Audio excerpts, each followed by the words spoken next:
नमस्कार दोस्तों, आपके अपने YouTube चैनल उत्कर्ष सैलेंदर सर के ऑनलाइन क्लास में एक बार पुनः आप सभी का स्वागत है। दोस्तों, जिला दर्शन के अंतर्गत आज मैं आपके सामने जो क्लास लेकर आ गया हूँ वे हैं भीलवाड़ा ज़िले की। दोस्तों, आपको मैंने अजमेर संभाग पढ़ाना शुरू किया था और अजमेर संभाग में हमने 2 जिलों का अध्ययन कर लिया है, जिसमें से एक हमने अजमेर ज़िला पढ़ा है और दूसरा हमने नागौर ज़िला पढ़ा है। प्रत्येक ज़िलों को अभी मैं 2-2 क्लास वीडियो के अंदर अपडेट करूँगा और उसके बाद एक क्लास वीडियो इसका और बचेगा जो अपन लास्ट में हल करेंगे, ताकि एग्जाम समय में वह महत्वपूर्ण प्रश्न है वो सारे आपके कवर हो जाएंगे। ठीक है, तो चलिए दोस्तों, आज हम शुरू करते हैं जिला दर्शन के अंतर्गत तीसरा जिला और हम पढ़ेंगे आज भीलवाड़ा जिला। कौन सा जिला पढ़ेंगे? भीलवाड़ा जिला। अगर दोस्तों आपको भी भीलवाड़ा जिले के अगर नाम आपको पता है तो बिल्कुल आप जल्दी से कमेंट कर दीजिएगा। शुरू करते हैं हम क्लास को। सभी स्टूडेंट से मेरा निवेदन है कि वीडियो को शेयर कर दें, ज़्यादा से ज़्यादा आप शेयर कर दें और कम से कम जल्दी से अपने इस वीडियो पर ज़्यादा से ज़्यादा स्टूडेंट को जोड़ने की कोशिश करें। भीलवाड़ा की बात अपन करते हैं। सबसे पहले भीलवाड़ा जिले के उपनाम कौन कौन से वो अपन जान लेते हैं ना। भीलवाड़ा के उपनाम, अगर आपको भी भीलवाड़ा के उपनाम याद आते हैं तो बिल्कुल आप जल्दी से कमेंट करके बता दीजिए कितने स्टूडेंट हैं जिसको भीलवाड़ा के उपनाम याद है, यानी भीलवाड़ा को किस किस नाम से जाना जाता है। देखिए, सबसे पहले भीलवाड़ा को क्या क्या, राजस्थान का मैनचेस्टर इसको कहते हैं। इसको क्या कहते हैं? इसको राजस्थान का मैनचेस्टर के नाम से जाना जाता है। प्रश्न आता है कि राजस्थान का मैनचेस्टर किसको कहा जाता है, तो आपको राइट करना होगा भीलवाड़ा को। भीलवाड़ा को राजस्थान का मैनचेस्टर कहते हैं। इसके अलावा भीलवाड़ा को टेक्सटाइल सिटी के नाम से भी जाना जाता है। बिल्कुल, दूसरा नाम है भीलवाड़ा को टेक्सटाइल सिटी के नाम से भी जाना जाता है। सिटी के नाम से भी जाना जाता है। देखिएगा, मैं आपको एक एक चीज़ बता रहा हूँ ताकि आपका क्वेश्चंस पूरा कंप्लीट हो जाए और उम्मीद मैं करता हूँ कि आप नोट्स जरूर बना लेंगे। राजस्थान का मैनचेस्टर भीलवाड़ा कहा जाता है। इसके अलावा भीलवाड़ा को टेक्सटाइल सिटी के नाम से जाना जाता है। इसके अलावा तीसरा है भीलवाड़ा को वस्त्र नगरी के नाम से जाना जाता है। भीलवाड़ा को वस्त्र नगरी के नाम से भी जाना जाता है। ठीक है, भीलवाड़ा को और किस नाम से जाना जाता है? भीलवाड़ा को वस्त्र नगरी के नाम से भी जाना जाता है। इसके अलावा भीलवाड़ा को अभ्रक नगरी के नाम से भी जाना जाता है। अभ्रक नगरी के नाम से भी जाना जाता है। नाम से भी जाना जाता है। भीलवाड़ा को और किस नाम से जाना जाता है? भीलवाड़ा को सबसे पहले राजस्थान का मैनचेस्टर कहते हैं, टेक्सटाइल सिटी कहते हैं, अभ्रक नगरी कहते हैं, वस्त्र नगरी के नाम से भी जाना जाता है। इसके अलावा इसको टाउन लेंस के नाम से भी जाना जाता है। इसके अलावा इसको टाउन लेंस के नाम से भी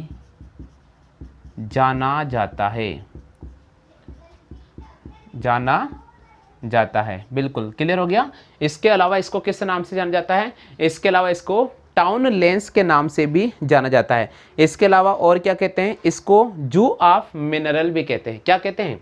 छठा नाम यहां पर लिख रहा हूं, इसको जू ऑफ मिनरल के नाम से भी जाना जाता है। जू ऑफ मिनरल के नाम से भी जाना जाता है। चलिए सभी, हाँ भाई, सभी स्टूडेंट से मेरा निवेदन है कि आप कॉपी कर लीजिएगा, काफ़ी महत्वपूर्ण प्रश्न है। हम यहाँ पढ़ रहे हैं जिला दर्शन और जिला दर्शन में हम पढ़ रहे हैं अजमेर संभाग और अजमेर संभाग का मैं आपके सामने तीसरा जिला लेकर आ गया हूँ और तीसरा जिला जो हम पढ़ रहे हैं वो पढ़ रहे हैं भीलवाड़ा। ठीक है, तो दोस्तों मैं आपको एक बार पुनः समझा देता हूँ कि क्लास के अंतर्गत हम क्या क्या अभी तक पढ़ चुके हैं। हमने शुरू किया है भीलवाड़ा के उपनाम के बारे में। देखिएगा, मैं आपको एक चीज़ बता रहा हूँ, प्रत्येक जिला 2 क्लास में मैं कंप्लीट कराऊंगा। पहले हम सबसे पहले रेगुलर 2 क्लासों में जिले दर्शन को कंप्लीट करेंगे। जैसे ही आपका एग्जाम डेट नज़दीक आ जाएगा, उसके बाद प्रत्येक जिले का एक एक क्लास में एक बार पुनः आपको रिवाइज क्लास बताऊंगा, जिसके अंदर हम एक दिन में पूरा जिला दर्शन पढ़ लेंगे। तो मैं उम्मीद करता हूं कि इस तरह से हम पढ़ेंगे ना तो सारा राजस्थान आपका कवर हो जाएगा। ठीक है, तो जो इंपॉर्टेंट क्वेश्चन है वो अपन बाद में करेंगे, पहले अपन कुछ महत्वपूर्ण क्वेश्चन है उनको समझने की कोशिश करेंगे। तो भीलवाड़ा जिला दर्शन हम आज पढ़ रहे हैं, अजमेर संभाग का तीसरा जिला है। भीलवाड़ा के उपनाम कौन से है? इसको राजस्थान का मैनचेस्टर कहते हैं। दूसरा, भीलवाड़ा को टेक्सटाइल सिटी के नाम से जाना जाता है। तीसरा, वस्त्र नगरी के नाम से भीलवाड़ा को जाना जाता है। चौथा, अभ्रक नगरी के नाम से जाना जाता है। पांचवा, टाउन लेंस के नाम से भी जाना जाता है। और छठा, जू ऑफ मिनरल्स के नाम से जाना जाता है। जल्दी से आप कॉपी कर लीजिएगा, काफ़ी महत्वपूर्ण है। भीलवाड़ा के प्राचीन नाम मैंने आपको बता दिए हैं, जिसको अपन बोलते हैं उपनाम। ठीक है, हाँ, सबने कॉपी कर लिया। चलिए बात करते हैं, अपन थोड़ा सा आगे बढ़ जाते हैं भीलवाड़ा के बारे में।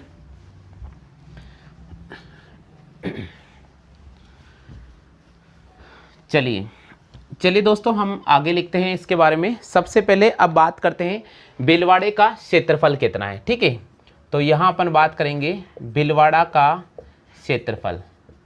भीलवाड़ा का क्षेत्रफल, अगर आपको भीलवाड़ा का क्षेत्रफल याद है तो जल्दी से आप कमेंट कर दीजिएगा, भीलवाड़ा का क्षेत्रफल कितना है। स्टूडेंट ध्यान दें, अगर आपको भीलवाड़ा का क्षेत्रफल याद है तो जल्दी से कमेंट कीजिएगा कितना है। हाँ जी, भीलवाड़ा का जो क्षेत्रफल है वह है 10,455 वर्ग किलोमीटर। कितना है? 10,455 वर्ग किलोमीटर, ये भीलवाड़ा का क्षेत्रफल है। अगर आपसे पूछ ले कि भीलवाड़ा की आकृति कैसी है, भीलवाड़ा की आकृति कैसी है, तो आप क्या राइट करेंगे? जल्दी से बता दीजिएगा। भीलवाड़ा की आकृति है आयताकार। कैसी है भीलवाड़ा की आकृति? भीलवाड़ा की जो आकृति है वे आयताकार है। कितनी है? आयताकार है। जल्दी से आप बता दीजिएगा भीलवाड़ा की आकृति कौन सी है? आयताकार है। भीलवाड़ा का क्षेत्रफल कितना है? 10,455 वर्ग किलोमीटर। हाँ जी, क्लियर हो गया।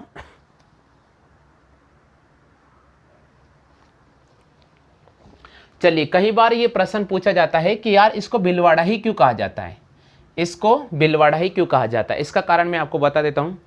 देखिए, भीलवाड़ा का नाम भीलवाड़ा ही क्यों कहा जाता है, क्योंकि यहाँ पर एक सिक्के डालने की टकसाल थी। यहाँ पर सिक्के ढालने की एक टकसाल थी और उस टकसाल में से भिलाड़ी नामक सिक्के तैयार किए जाते थे।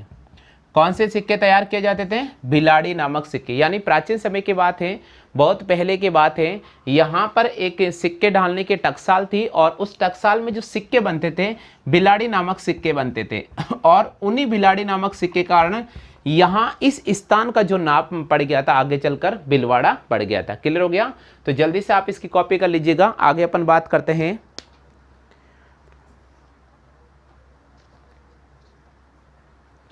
चलिए, कॉपी कर लिया। चलिए बात करते हैं अपन। अब यहाँ पर अपन बात कर लेते हैं कि भीलवाड़ा की जो आकृति है वो कौन सी है? भीलवाड़ा की आकृति आयताकार है। भीलवाड़ा की आकृति कौन सी है? आयताकार। अब अपन बात कर लेते हैं कि भीलवाड़ा के उत्तर में कौन सा जिला स्थित है, पूर्व में कौन सा है, दक्षिण में कौन सा है और पश्चिम में कौन सा है। जल्दी से पहले आप कॉपी कर लीजिएगा ताकि मैं इसको रफ कर रहा हूँ। ठीक है, रफ कर दूँ मैं? चलो मैं एक बार रफ कर देता हूँ, आगे अपन बात करते हैं।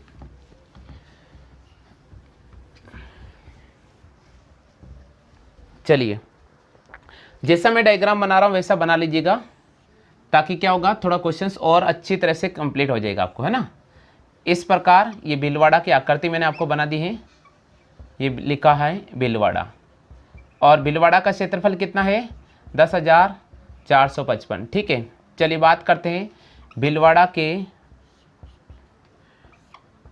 पूर्व, पश्चिम, उत्तर और दक्षिण में स्थित जिलों की बात कर लेते हैं। चलिए, हाँ जी, क्लियर हो गया। चलिए अब बात करते हैं भीलवाड़ा की जो उत्तर में अजमेर जिला स्थित है। कौन है? भीलवाड़ा के उत्तर में कौन सा है? अजमेर जिला। तो ये जो दिशा ऊपर वाली है इसको अपन उत्तर दिशा बोलते हैं। ये जो दिशा आ रही है पूर्व दिशा, भीलवाड़ा की पूर्व दिशा में है टोंक और बूंदी। कौन है? टोंक और बूंदी। बिल्कुल, भीलवाड़ा के टोंक और बूंदी भीलवाड़ा के पूर्व दिशा में। चलिए बात करते हैं दक्षिण दिशा में। तो भीलवाड़ा के जो दक्षिण दिशा में है चित्तौड़गढ़ है। भीलवाड़ा के दक्षिण दिशा में कौन सा जिला है? भीलवाड़ा के दक्षिण दिशा में चित्तौड़गढ़ है। चलिए बात करते हैं हम पश्चिम दिशा में। तो भीलवाड़ा के जो पश्चिम में कौन सा जिला है? राजसमंद जिला है। कौन सा जिला है? राजसमंद है। जल्दी से आप इसकी कॉपी कर लीजिएगा, काफी इंपॉर्टेंट है। भीलवाड़ा के उपनाम मैंने आपको बता दिए हैं, वो सारे मैंने कंप्लीट बता दिए। आप छोटा से डायग्राम बना लो ताकि थोड़ा और क्वेश्चन क्लियर हो जाएगा। हाँ जी, आपसे पूछ ले कि भीलवाड़ा जिले से सटे जिले कौन कौन से हैं, तो यानी उत्तर में अजमेर जिला है, पूर्व में बूंदी और टोंक जिला है, पश्चिम में राजसमंद और दक्षिण में चित्तौड़गढ़ है। हाँ भैया, क्लियर हो गया। चलिए अब अपन बात कर लेते हैं यहाँ पर भीलवाड़ा के अक्षांश स्थिति की। किसकी बात करेंगे? भीलवाड़ा के अक्षांश स्थिति की बात कर लेते हैं। चलिए अब बात करते हैं भीलवाड़ा की अक्षांश स्थिति। बात करेंगे अपन भीलवाड़ा की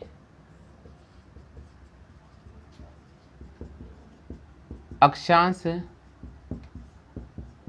स्थिति। चलिए हम पढ़ने जा रहे हैं भीलवाड़ा की अक्षांश स्थिति। देखिए अक्षांश स्थिति में दो महत्वपूर्ण बात याद रखनी है। एक, वे जो जिला है उसका उत्तरी अक्षांश में स्थिति, और दूसरा उस जिले की पूर्वी देशांतर में स्थिति। बस ये आपको 2 पॉइंट याद रखने होंगे। एक, जिले की महत्वपूर्ण जो बात याद रखनी है वो है कि जिले की उत्तरी अक्षांश में स्थिति क्या है। जिले की उत्तरी अक्षांश में स्थिति क्या है, पहले पॉइंट है ना। और दूसरी पॉइंट आपको याद रखना है वो है पूर्वी देशांतर में स्थिति क्या है। जिले की पूर्वी देशांतर में स्थिति क्या है। ये 2 स्थिति आपको हमेशा जिले की, कोई भी जिला अगर आप पढ़ रहे हैं तो देखिए, अगर आप डिटेल से सब कुछ जानना चाहते हैं ना तो 2 चीज आपको याद होनी चाहिए।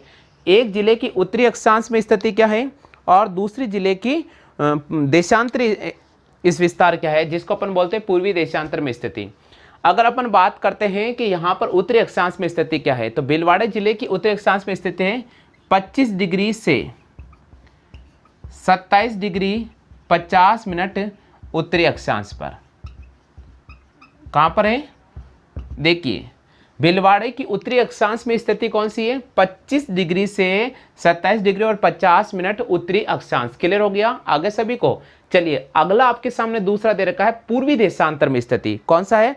पूर्वी देशांतर में स्थिति। तो पूर्वी देशांतर में स्थिति कैसी होगी? पूर्वी देशांतर में जो स्थिति होगी वो इस प्रकार है, 74 डिग्री 30 मिनट 74 डिग्री 30 मिनट से 75 डिग्री 25 मिनट पूर्वी देशांतर में। पूर्वी देशांतर बिल्कुल, यानी भीलवाड़ा जिले का हम विस्तार की बात कर लेते हैं। तो भीलवाड़ा जिले का जो विस्तार है उत्तरी अक्षांश में 25 डिग्री से 27 डिग्री 50 मिनट तक विस्तार है। और अगर अपन बात करते हैं पूर्वी देशांतर यानी देशांतरी विस्तार कितना है, वो है 74 डिग्री 30 मिनट से 74 डिग्री 30 मिनट से 75 डिग्री और 25 मिनट तक इनका जो विस्तार है पूर्वी देशांतर तक इसका विस्तार है। हाँ कॉपी कर लो जल्दी से। अब बात कर लेते हैं जनगणना 2011 के अनुसार भीलवाड़ा के आंकड़े क्या बताते हैं। चलिए बात करते हैं भीलवाड़ा के जनगणना 2011 के अनुसार आंकड़े की बात कर लेते हैं कि टोटल जनसंख्या कितनी थी, घनत्व क्या था, वो सारा अपन यहाँ बात करेंगे। चलिए तो अगला पॉइंट है भीलवाड़ा की जनगणना 2011। भीलवाड़ा की जनगणना 2011। सबसे पहले इसमें कौन कौन से पॉइंट की बात करेंगे वो मैं आपको डिटेल समझाने की कोशिश कर रहा हूं। सबसे पहले तो आपको ध्यान रखना होगा कि भीलवाड़े की कुल जनसंख्या कितनी है। भीलवाड़ा की कुल जनसंख्या कितनी है, पहला पॉइंट आपको याद होना चाहिए। हाँ मेरे प्यारे स्टूडेंट, अगर आपको सभी को पता है कि भीलवाड़े की कुल जनसंख्या कितनी है जल्दी से कमेंट करो। चलो मैं एक बार चेक कर लेता हूँ। हाँ जी सभी स्टूडेंट, बहुत अच्छी बात है। ज़्यादा से ज़्यादा वीडियो को शेयर करें, ज़्यादा से ज़्यादा वीडियो को शेयर करें। चलिए भीलवाड़ा की अगर कुल जनसंख्या की बात करें तो भीलवाड़ा की कुल जनसंख्या है 24,08,523। तो भीलवाड़ा कुल जनसंख्या है 24,08,523। ये भीलवाड़ा की कुल जनसंख्या 24,08,523 भीलवाड़ा की कुल जनसंख्या। चलिए पहला पॉइंट आपको सबको क्लियर हो गया, कॉपी कर लीजिएगा। भीलवाड़ा की कुल जनसंख्या 24,08,523। अब हम बात करते हैं भीलवाड़ा का लिंगानुपात क्या है। दूसरा पॉइंट है भीलवाड़ा का लिंगानुपात। चलिए भीलवाड़ा का लिंगानुपात क्या है, तो देखिए साथियों मैं आपको बता देता हूं भीलवाड़ा का लिंगानुपात। भीलवाड़ा का जो लिंगानुपात है वह है 973। कितना है? 973। आपको याद होगा हमने अजमेर जिला पढ़ा था और इससे पहले नागौर जिला पढ़ा था। अजमेर जिले का जो लिंगानुपात क्या था? अजमेर जिले का लिंगानुपात था 951 और नागौर जिले का जो लिंगानुपात था वो था 950। यहाँ पर मैंने थोड़ा रिवाइज करा दिया है। चलिए, भीलवाड़ा का लिंगानुपात कितना है? 973। चलिए बात करते हैं यहाँ का जनसंख्या घनत्व कितना है। तो तीसरा पॉइंट इसमें याद रखना पड़ेगा, वो याद रखना पड़ेगा भीलवाड़ा का जनसंख्या घनत्व। भीलवाड़ा का जनसंख्या घनत्व, देखिए जनसंख्या घनत्व यहाँ का वो है 230 प्रति वर्ग किलोमीटर। यानी 1 किलोमीटर का अगर अपन एरिया निकालते हैं और 1 किलोमीटर के क्षेत्र में भीलवाड़ा के अंदर 230 लोग निवास करते हैं। चलिए बात कर लेते हैं साक्षरता दर की। साक्षरता दर है इसकी 62.71%। तो चौथा पॉइंट इंपॉर्टेंट है, साक्षरता दर। तो भीलवाड़े का जो साक्षरता दर है वो है 62.71%। साक्षरता दर कितनी इसकी? 62.71%। हाँ लिख लिया भैया। चलिए बात कर लेते हैं पुरुषों की साक्षरता दर कितनी है। तो इस साक्षरता दर में दो साक्षरता आपको याद रखनी पड़ेगी, एक पुरुषों की साक्षरता दर और एक महिलाओं की साक्षरता दर, एक महिला की। चलिए अगर बात कर लेते हैं भीलवाड़ा की, तो भीलवाड़े की कुल साक्षरता है 62.71%, जिसमें पुरुषों की साक्षरता अगर आपसे पूछ ले तो वो है 75.30% लगभग। तो पुरुषों की है 75.30% साक्षरता है। वही महिलाओं की बात कर लेते हैं तो महिलाओं की जो साक्षरता है वो 47.20% है। कितनी है? 47.20%। आप एक बार इसकी कॉपी कर लीजिएगा, वापस मैं समझा रहा हूँ। हम बात करते हैं भीलवाड़ा की जनगणना 2011 के अनुसार स्थिति क्या है। कुल जनसंख्या की बात करते हैं तो 24,08,523 है। अगर लिंगानुपात की बात करते हैं तो 973 है।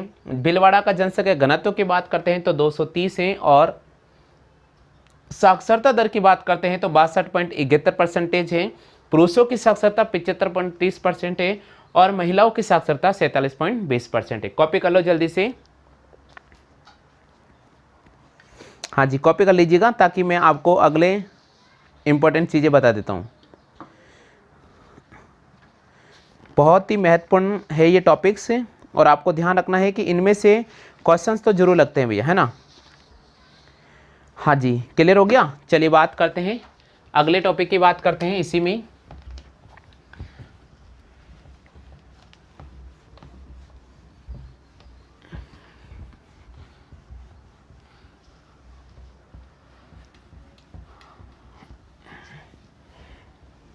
चलिए बात करते हैं अपन यहाँ से भीलवाड़ा जिले के प्रमुख मेले। एक मिनट, चलिए बात करते हैं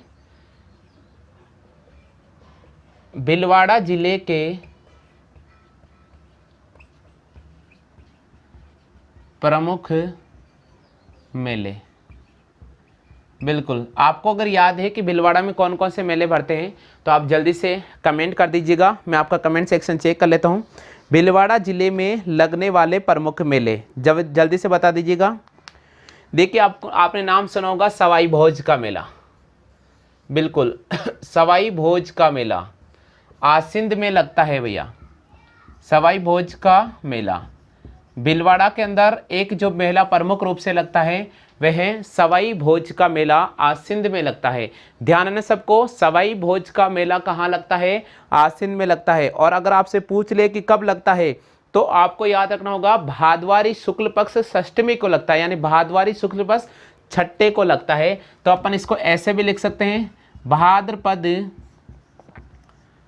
शुक्ल पक्ष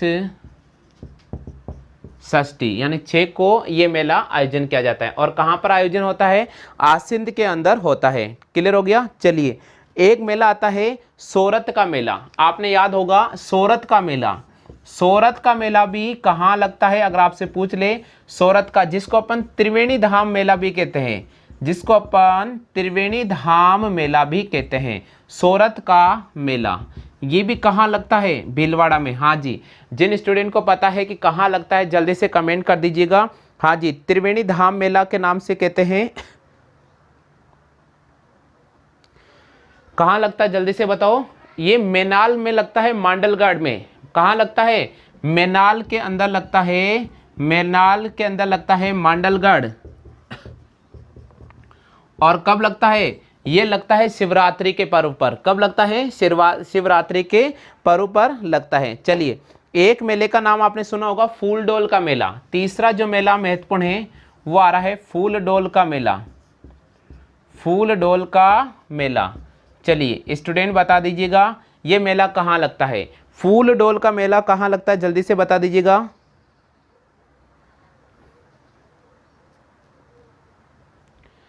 जल्दी से बताओ। अरे रामनिवास धाम, फूलडोल का मेला बोलो या रामनिवास धाम बोलो, बात तो एक ही है ना। रामनिवास धाम, रामनिवास धाम या राम स्नेही संप्रदाय का मेला, राम स्नेही संप्रदाय का मेला। ठीक है, कब बढ़ता है? ये बढ़ता है चैत्र माह में, कृष्ण पक्ष में बढ़ता है और एकम से लेकर पंचमी तक बढ़ता है।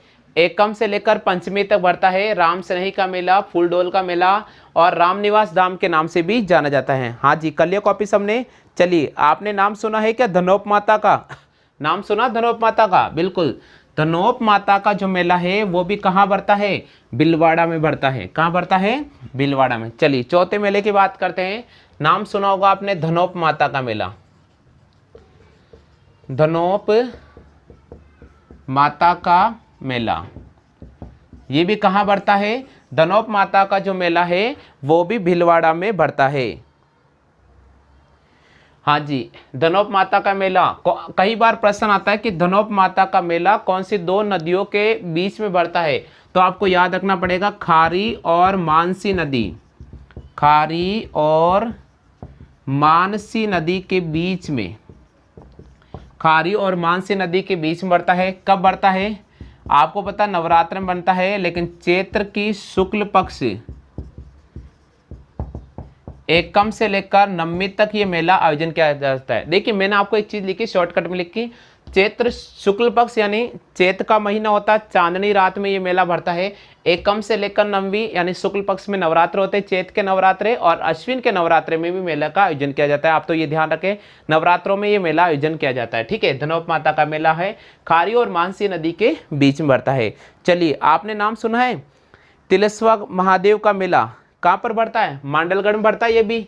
चलिए, पांचवा जो महत्वपूर्ण मेला है वो है तिलस्वा महादेव का मेला, तिलस्वा महादेव का मेला।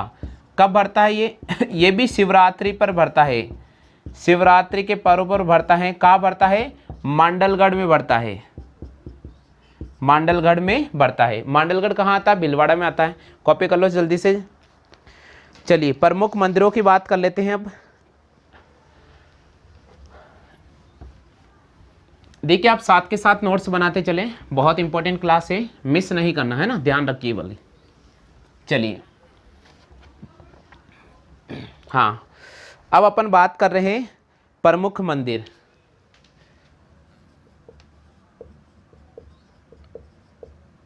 भीलवाड़ा जिले के प्रमुख मंदिर। चलिए भैया, भीलवाड़ा जिले के प्रमुख मंदिर की बात करेंगे। चलिए, एक तो सवाई भोज का मंदिर है, वो आपको पता ही होगा, आज सिंध के अंदर है ना। तो पहला मंदिर भीलवाड़ा का प्रमुख मंदिर है वो है सवाई भोज का, सवाई भोज का मंदिर। कहाँ पर है? वही पता होगा, आज सिंध में है। और कहाँ आता है ये? भीलवाड़ा में आता है। चलिए, एक मेला तो आपको पता होगा कि सवाई भोज का मंदिर है, बहुत बड़ा मंदिर है, और ये कहाँ पर है? आज सिंध के अंदर है, भीलवाड़ा में, खारी नदी के तट पर स्थित है। और ऐसा माना जाता है कि लगभग ये खारी नदी के तट पर स्थित है, और ऐसा माना जाता है लगभग 1100 साल पुराना ये मंदिर है। ठीक है, हो गए क्लियर? चलिए, अब दूसरे देखिए, अपन डिटेल से पढ़ेंगे, ऐसी बात नहीं है, हम एक टॉपिक अलग से लेकर आएंगे। देखिए जिस प्रकार मैंने लोक देवताओं के आपको टॉपिक करवाए थे, इसी प्रकार अपन राजस्थान के प्रमुख मेलों का टॉपिक में पढ़ाऊंगा, वहां पर इसकी बहुत डिटेल से मैं जानकारी दूंगा, अलग से दूंगा, ठीक है। चलिए दूसरा प्रमुख मेला है वो है, सॉरी मंदिर है, हरणी महादेव का मंदिर। कौन सा है? हरणी महादेव का मंदिर, हरणी महादेव का मंदिर। चलिए भैया, हरणी महादेव का मंदिर कहाँ पर है? अगर आप लोग कहीं गए हैं तो भीलवाड़ा में जल्दी से कमेंट करो। भीलवाड़ा के अंदर है, शिवरात्रि के अवसर पर विशाल मेला बढ़ता है। दूसरा है शाहपुरा का रामद्वारा, तीसरा है शाहपुरा का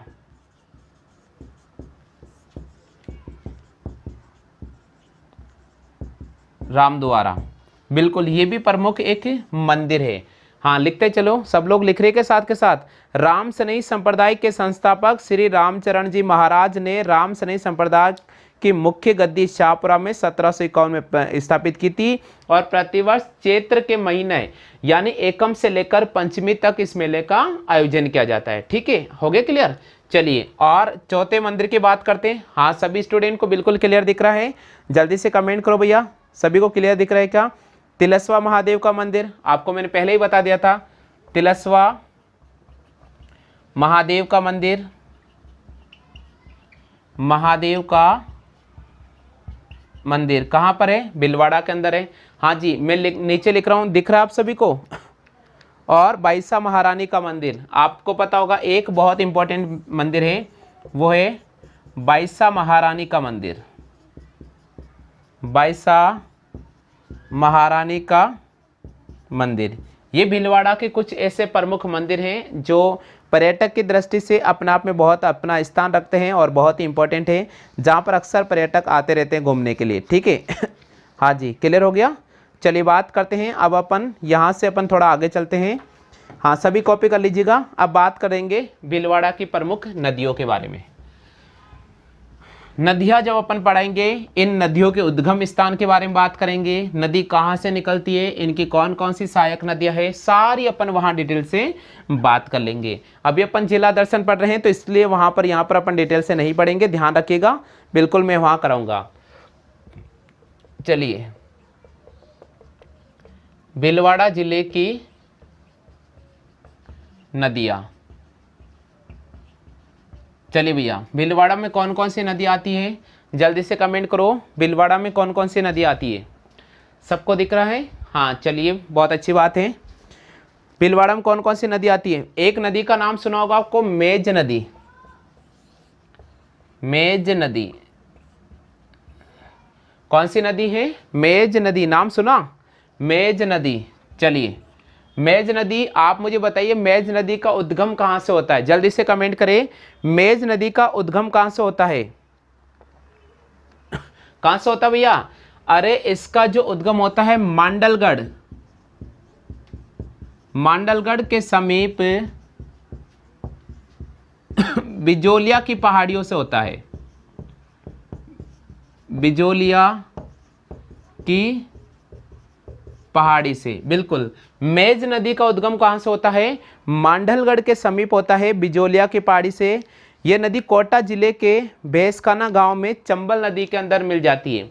जब आगे बहकर ये कहाँ जाते हैं? कोटा, और कोटा में एक गांव है जिसका नाम है भैंसखाना, और इस भैंसखाना गांव के अंदर, गांव के पास यह चंबल में मिल जाती है, चंबल में मिल जाती है। चलिए कहाँ मिल जाती है? चंबल में मिल जाती है। हाँ भी क्लियर हो गया? चलिए आप कॉपी करते चलिएगा, काफ़ी इंपॉर्टेंट है। मेज नदी की सहायक नदी कौन कौन सी है तो आपसे पूछ ले तो कुराल, मागनी, बांजन इत्यादि हैं, तो वो अपन वहाँ पढ़ेंगे जब वैसे समझा दूंगा मैं आपको। चलिए बात करते हैं भीलवाड़ा के अंदर दूसरी प्रमुख नदी। चलिए भैया दूसरी नदी है गोड़ा पछाड़ नदी, नाम सुना होगा, ये क्वेश्चंस आया हुआ भी है एग्जाम में। गोड़ा पछाड़ नदी कौन सी नदी है? गोड़ा पछाड़ नदी।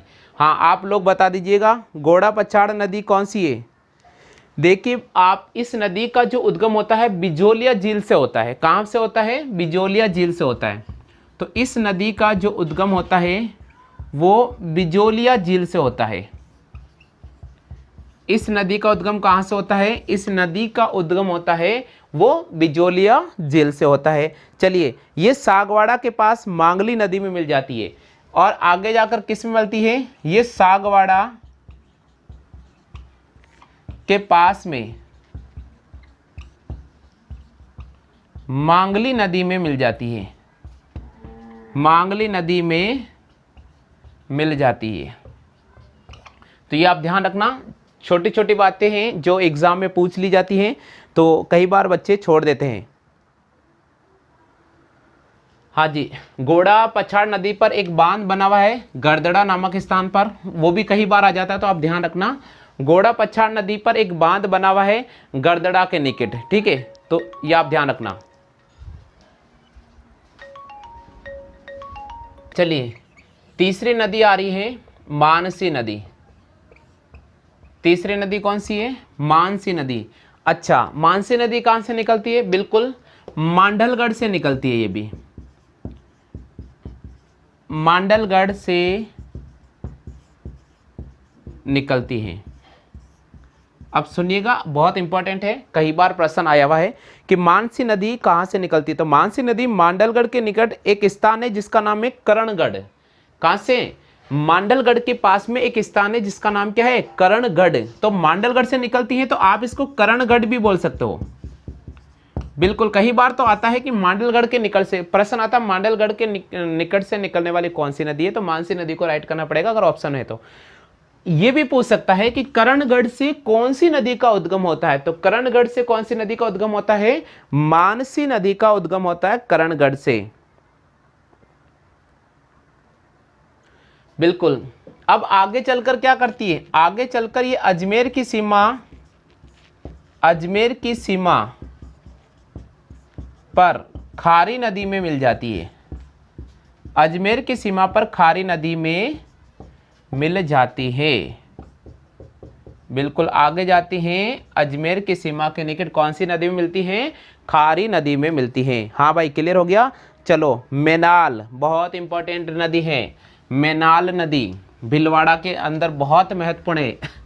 गए होंगे कभी आप मेनाल घूमने, बहुत इंपॉर्टेंट नदी है मेनाल नदी। चलिए बात करते हैं चौथी नदी की, और चौथी नदी आ रही है मेनाल नदी। हाँ जी, कौन कौन घूमने गए मेनाल? जल्दी से कमेंट करो।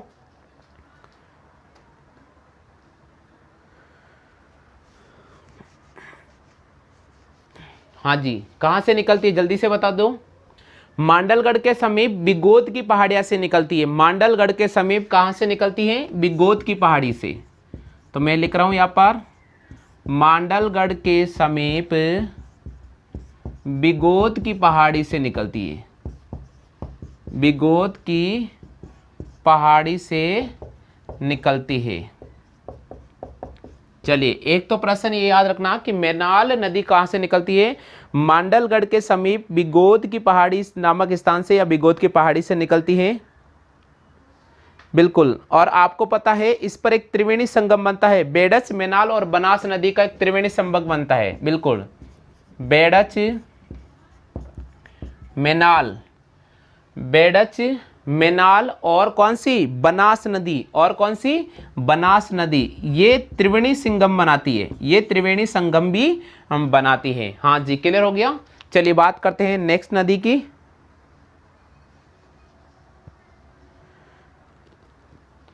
आपने नाम सुना है मेनाल जलप्रपात कहां पर है? यह है भैया मांडलगढ़ के समीप।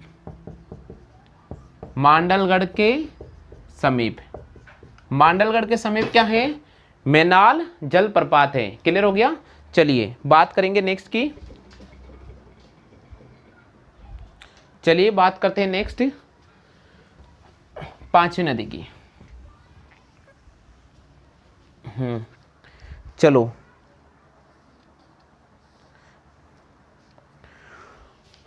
हाँ तो दोस्तों, आज की क्लास के अंतर्गत हमने भीलवाड़ा के बारे में कुछ महत्वपूर्ण जानकारी पढ़ी है, और उम्मीद तो मैं करता हूं कि आपको जो मैंने जानकारी समझाई है, जो मैंने आपको जानकारी लिखाई है, आपने उसका नोट्स जरूर बना लिया होगा। क्योंकि वीडियो हम ज़्यादा बड़ा नहीं पढ़ा सकते हैं। स्टूडेंट का मानना है कि कम से कम वीडियो रखे सर 30 मिनट के समथिंग का, ताकि हर स्टूडेंट इस पे जुड़ जाए और अच्छी तरह से नोट्स बना सके। तो मैं उम्मीद तो यही करता हूँ कि आपकी हर रिक्वेस्ट को मैंने पूरी की है और आप जैसा चाहते हैं बिल्कुल हमने वैसा ही पढ़ाना स्टार्ट किया। आप अगर बोलोगे 10 मिनट का तो हम 10 मिनट का पढ़ाएंगे, और आप बोलोगे अगर 20 मिनट का तो हम 20 मिनट का पढ़ाएंगे। ठीक है।